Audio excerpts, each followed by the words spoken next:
गंदगी हमारे माशरे के अंदर फैल रही है इस सूद की वजह से।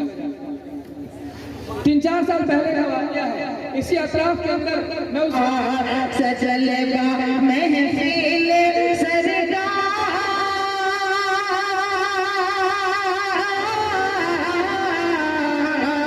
सजल अऊज़ु बिल्लाहि मिनश शैतानिर रजीम बिस्मिल्लाहिर रहमानिर रहीम अल्लज़ीना यअकुलूना रिबा ला यक़ूमूना इल्ला कमा यक़ूमुल लज़ी यतख़ब्बतुहु अश-शैतानु मिनल मस ज़ालिका बिअन्नहुम क़ालू इन्नमल बै'ु मिस्लु रिबा व अहल्लल्लाहु अल-बै'a व हर्रम रिबा व क़ाल तआला या अय्युहल्लज़ीना आमनू इत्तक़ुल्लाहा व ज़रू मा बक़िया मिनर रिबा इन कुंतुम मुमिनीन फ़इन लम तफ़अलू फ़अज़नु बिहर्बिन मिनल्लाहि व रसूलिही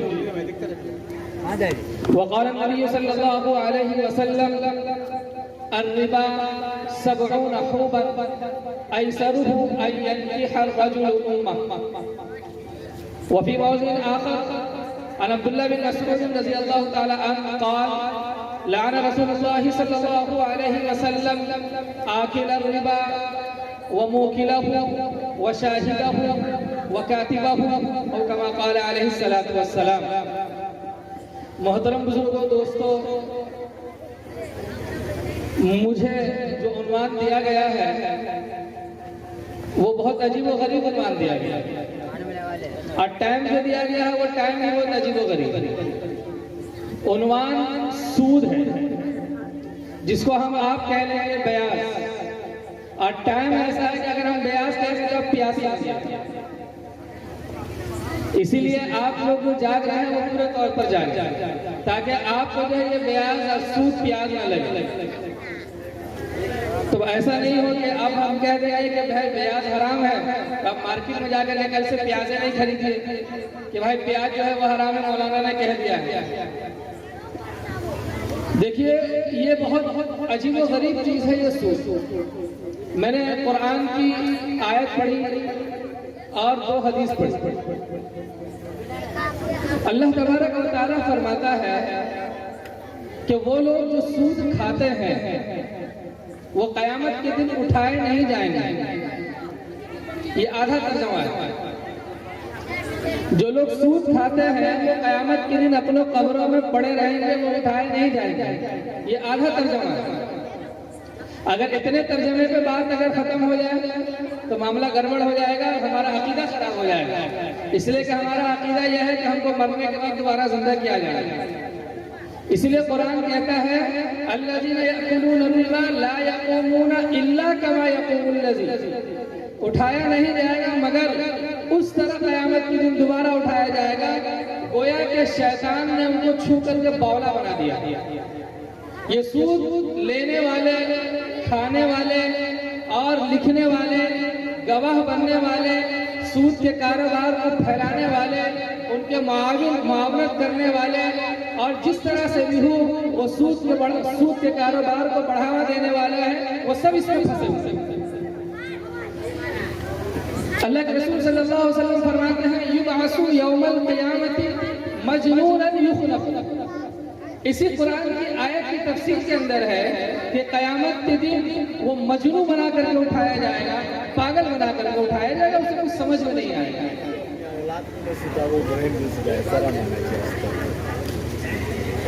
वो इस वजह से बनाया जाएगा कि उन लोगों ने कहा कि कालू इन्नमल बैउ मिस्लु रिबा, कि वो लोग कहते हैं कि जिस तरह खरीदो फरोख्त किया जाता है, खरीदने में बेचने में माल का इजाफा होता है, उसी तरह सूद में भी माल का इजाफा होता है।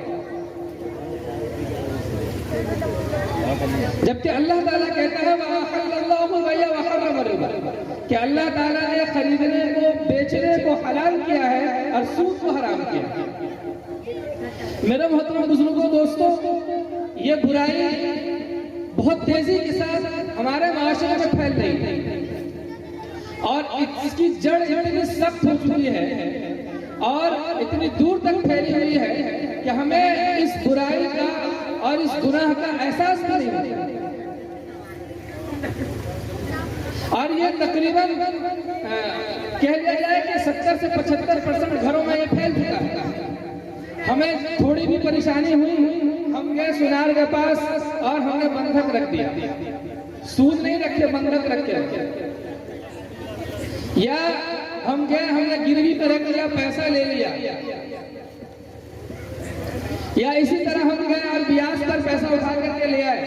मेरे मोहतरम बुजुर्गों, दोस्तों, ये तमाम चीज सूद है। चाहे आप उसका नाम बदल दीजिए, ये सब का सब।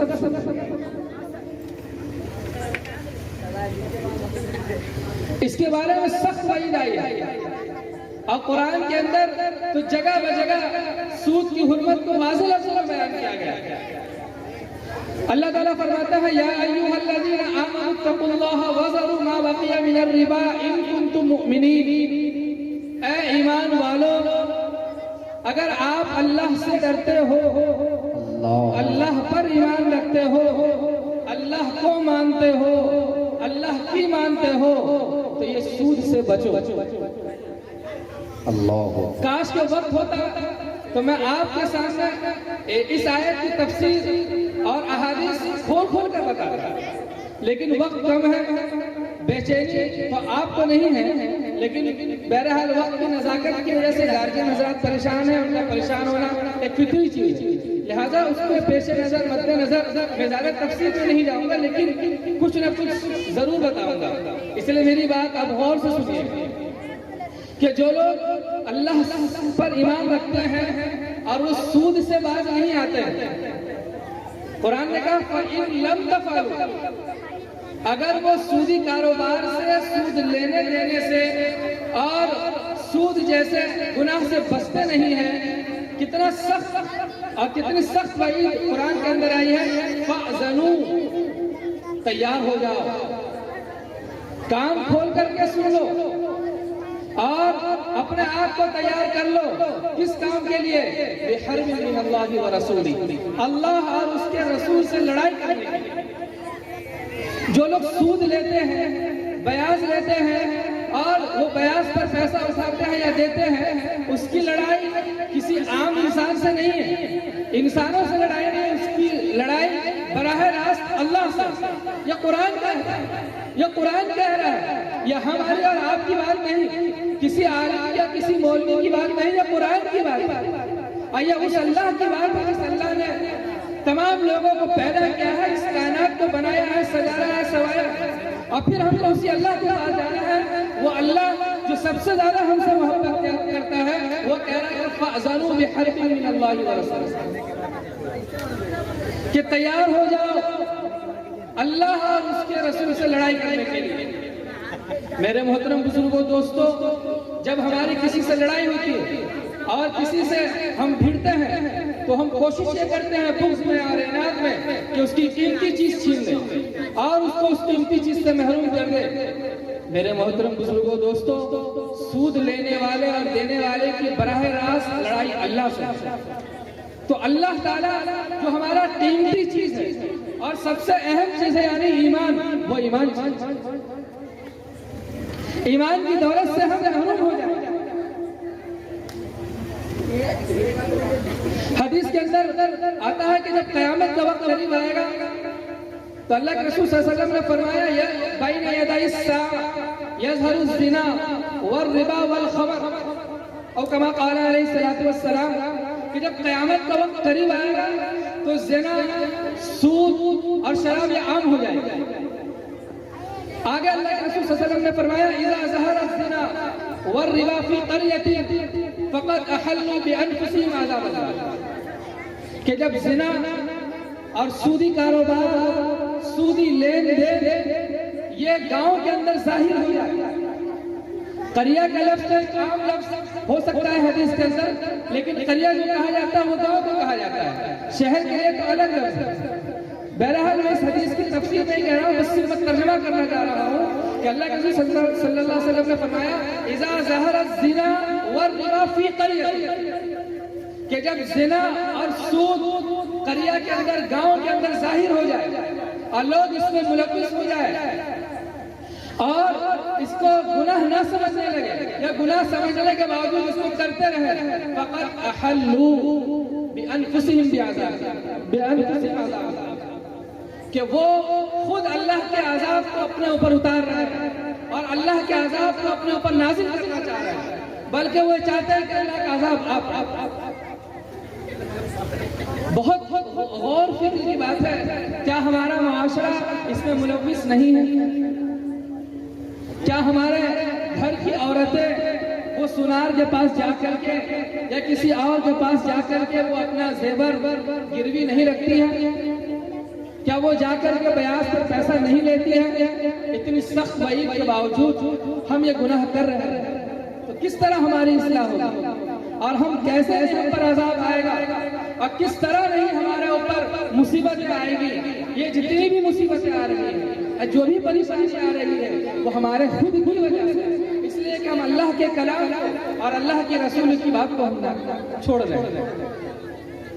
अल्लाह के रसूल सल्लल्लाहु अलैहि वसल्लम ने फरमाया, लान रसूलुल्लाह सल्लल्लाहु अलैहि वसल्लम आकिल रिबा व मुकिलहु व शाहिदहु व कातिबहु। अल्लाह के रसूल सल्लल्लाहु अलैहि वसल्लम ने सूद खाने वाले पर और सूद खिलाने वाले पर और सूद के गवाह होने वाले पर और सूद को लिखने वाले पर यह कह दिया जाए कि सूद के अंदर जितने भी मुआविन हो सकती है, मुआवनत कर सकते हैं या मुआवनत का शोषा पाया जाता है, अल्लाह के रसूल सल्लल्लाहु अलैहि वसल्लम ने सबके ऊपर लानत की। वो रसूल जो हमसे बहुत मोहब्बत करता है, जिस रसूल सल्लल्लाहु अलैहि वसल्लम की मोहब्बत और उनकी अकीदत और उम्मत से इतना मजबूत रिश्ता अभी मोहम्मद सादिक साहब ने बताया, वो अल्लाह के रसूल ऐसे लोगों पर लानत है। आगे अल्लाह के रसूल सल्लल्लाहु अलैहि वसल्लम फरमाते हैं, अर्रिबा सबऊन हुबन, कि जो सूद और ब्याज है और हम गिरवी पे जो माल रखते हैं उसकी 70 शाखें और 70 बड़े बड़े जुर्म जो है उसके तहत आ जाते हैं। लेकिन सबसे आसान और सबसे हल्का जो अल्लाह के रसूल सल्लल्लाहु अलैहि वसल्लम ने फरमाया, अयसरुहु अययनकिहर रजुल उम्मा, सबसे आसान और सबसे हल्का यह है कि जो आदमी सूद खा रहा होता है और सूदी कारोबार में मुलविस होता है और सूद के लिए सब कुछ करने धरने को तैयार होता है, वो आदमी अपनी माँ के साथ जिना करता है। मेरे मोहतरम बुजुर्गों, दोस्तों, कितनी सख्त है, लेकिन हमारा मुआशरा इस पर फंसा हुआ है। वो इस वजह से फंसा हुआ है कि सूद के अंदर ऐसा लगता है कि माल का इजाफा होता है। इसको भी अल्लाह के रसूल सल्लल्लाहु अलैहि वसल्लम ने फरमाया, व इन रिबा कसूरा, अर्रिबा व इन कसूरा, कि जो सूद है अगरचे वो बढ़ रहा होता है और देखने में लगता है कि माल के अंदर इजाफा हो गया है और माल बढ़ रहा है, लेकिन अल्लाह के रसूल सल्लल्लाहु अलैहि वसल्लम आगे फरमाते हैं, फ़इन्न आक़िबतहु यसीरु इला कुल, लेकिन उसका अंजाम यह है कि वो कम हो जाए। अब बिल्कुल बड़ी बात, इसमें कहने की कोई जरूरत नहीं। जो लोग सूदी कारोबार में मुलव्विस हैं, उनको माल मिल रहा है 1% मिले या 10% मिले, उसके घर में बच्चे की ऐसी तबीयत खराब होती है कि वो परेशान हो जाता है, उसकी खुद तबीयत खराब होती है वो परेशान हो जाता है, उसकी बीवी बीमार होती है वो परेशान है, पैसा जा रहा है, देखने में माल आ रहा है लेकिन हकीकत में कि माल जा रहा है, और ऐसा यकीनन होगा इसलिए कि हमारा और आपके नबी करीम सल्लल्लाहु अलैहि वसल्लम ने बताया है, अर्रिबा व इन कसूरा, कि सूद अगरचे देखने में ज्यादा होता है लेकिन वो अंजाम के एतबार से उसके अंदर जो कमी होगी।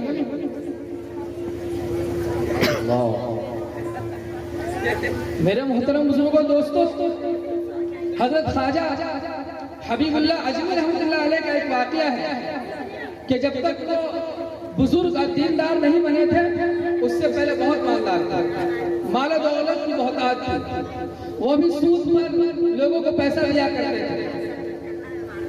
और जाहिर सी बात है कि जब आदमी सूद लेता है तो सूद लेने वाले का दिल सख्त हो जाता है, उसके दिल से सबसे पहला काम होता है कि रहम खत्म हो जाती है। कोई आदमी बीमार है, परेशान है, फाका पड़ रहा है, खाने के लिए कुछ नहीं है, वो उसके पास सूद लेने के लिए जाएगा तो वो कहेगा कि हाँ हम आपको सूद का दे देंगे लेकिन इतना टका होना चाहिए, उसका दिल लगता है सख्त। तो हज़रत ख्वाजा हबीबुल्लाह रहमतुल्लाह अलैह उनका भी यही मामला था, बड़े ताजिर थे, बड़े मालदार थे, वो लोगों को सूद पर पैसा दिया करते थे। और जब आदमी का दिल सख्त हो जाता है, तंग हो जाता है, तो मुतालबा भी इतनी सख्ती से करता है। ये मुतालबा करने के लिए गए, एक घर में गए और उन्होंने कहा कि जो सूदी पर आपने रकम ली है या सामान लिया है वो हमको दे दो। घर के अंदर मर्द नहीं थे, औरत थी। उन्होंने कहा कि माल वाल अभी नहीं है, बाद में। एक बकरा पड़ा था और उसकी सीरी पड़ी थी, वो सीरी लेकर के आ गया। उन्होंने कहा कि ये सूद केवल है, वो सीरी ले आया। घर में ला करके वो हवाले कर दिया कि इसको पकाओ, लेकिन लकड़ी नहीं थी। तो दूसरे साहब जो कर्ज लिए थे उनके पास गए, वो सूद में लकड़ी लिया है। जब खाना बनाया गया और हांडी खोली गई, ढक्कन उठाया गया, इसमें खून ही खून पड़ा। इसके इस तरह के बेशुमार बात मैं अगर बयान करना शुरू करूं तो मेरे ख्याल से बहुत वक्त लग जाएगा।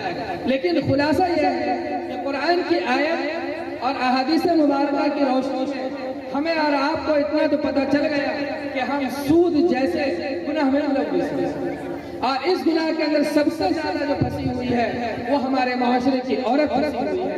वो औरतें बाहर से आती हैं, वो औरतों को समझाती है, वो तशकील करती है, फिर वो औरत जाती है, वो अपने सामान को गिरवी पर रखती है।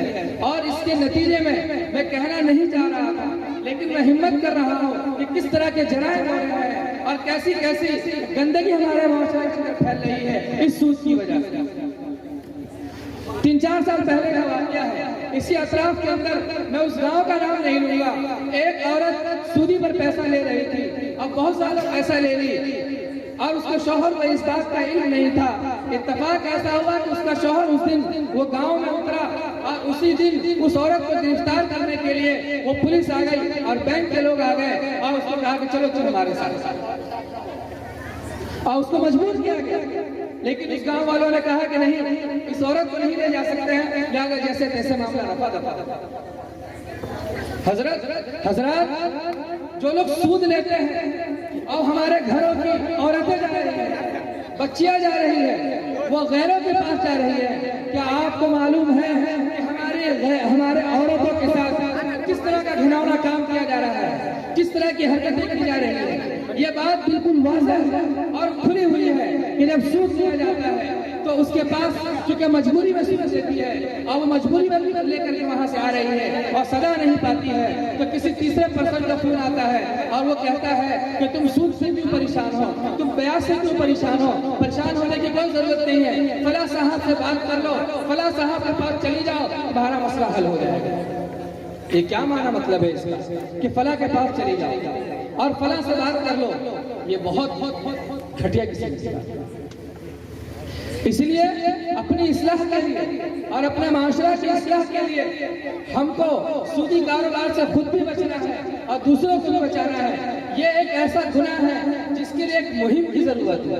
इसलिए कि थोड़ी भी परेशानी आई और थोड़ा भी मामला हुआ, बेटी को विदा करना है, दामाद को पैसा देना है या घर बनाना है, हम फौरन गिरवी रखे और हमने जो पैसा लिया और बेटी को विदा किया और दामाद को दिया, या गाड़ी लेकर के देनी है तो गाड़ी लेकर के दिया, या बेटा को सऊदीया भेजना है तो हम उसको भेज दें। तकरीबन मामला फंसा हुआ है।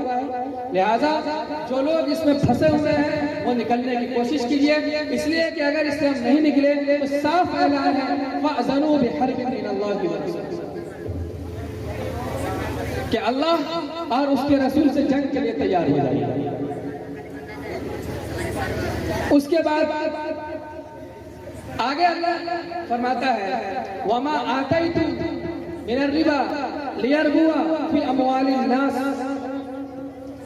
के आप लोगों को सूद मत दो, क्योंकि सूद देने का जो मकसद है वो ये होता है कि वो सूद वो लोगों के दरमियान जाके वो माल बढ़ जाए, लेकिन सूदी से माल बढ़ता नहीं है, वो सूद से माल बढ़ता है। कुरान आगे कहता है कि तुम कर्ज दो, ज़कात दो, सदका दो, ताकि वो तुम्हारा माल अल्लाह के पास जाकर के ज्यादा। मैं बहुत एक छोटा सा वाक़या सुना करके अपनी बात को मैं खत्म करूंगा। जिस वक्त में देश आजाद नहीं हुआ था उस वक्त में अंग्रेजों की कोठियां सहारनपुर के इलाके में थी और बड़ी बड़ी कोठियां थी। उनकी देखभाल जो क्या करते थे, मुसलमानी क्या करते थे एक दफा ऐसा हुआ कि उस बस्ती में आग लग गई और कोठियों में आग पकड़ने लगी। तो उस कोठी का जो मुलाजिम था और जो निगरान था वो एक मुसलमान था। वो दौड़ता हुआ सहारनपुर से दिल्ली गया और मालिक को जाकर के कहा कि देखिए हमारे। अगर आप YouTube पर हमारा चैनल देख रहे हैं तो कृपया सब्सक्राइब करें, और अगर Facebook पर देख रहे हैं तो पेज को फॉलो करें। आपका अपना चैनल PD इस्लामिक मीडिया।